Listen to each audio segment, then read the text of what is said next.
ناظرین گرامی السلام علیکم ورحمۃ وبرکاتہ۔ سیدھی بات کے خصوصی بات میں آپ لوگوں کا استقبال ہے۔ ناظرین گرامی، دینی مدارس کا اس وقت سالانہ اور تقسیم اسناد کا جلسے دستار بندی کا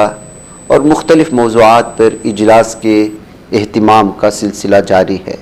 ایسے میں شہر بنگلور کا مشہور و معروف ادارہ دارالعلوم سعیدیہ بنگلور، جو بہت پرانا ادارہ بھی ہے اور پھر جو ہے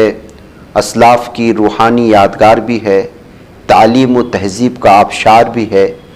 اس کے بھی جو ہے جلسے دستار بندی اور تقسیم اسناد کے عنوان پر سالانہ جلسے کا انعقاد کیا گیا تھا،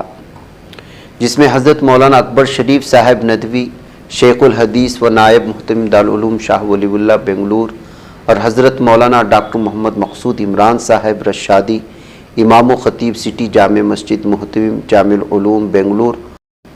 اور دیگر علماء کرام، جس میں قابل ذکر حضرت مولانا ڈاکٹر فاروق اعظم حبان صاحب قاسمی، محتمم دارالعلوم محمدیہ و مالک رحیمی شفا خانہ بنگلور، تمام لوگوں نے جو ہے اس موقع پر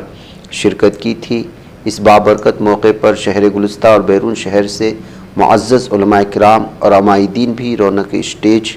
تھے اور اپنے اپنے خیالات کا اظہار کیا،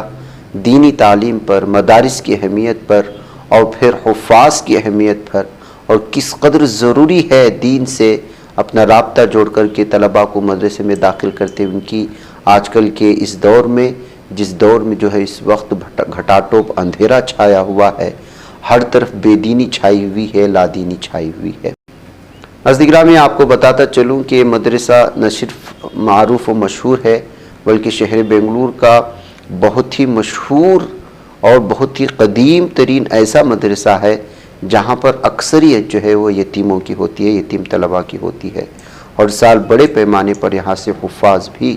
فارغ ہوتے ہیں۔ بہرکیف اس موقع پر جن علماء کرام نے جو ہے بیانات جاری کیے اور یہاں پر جس طرح کے پروگرام پیش کیے ہیں اور مدرسے کے ذمہ داران محتمم احباب نے کیا بیان دیا ہے، ان تمام چیزوں کا نظارہ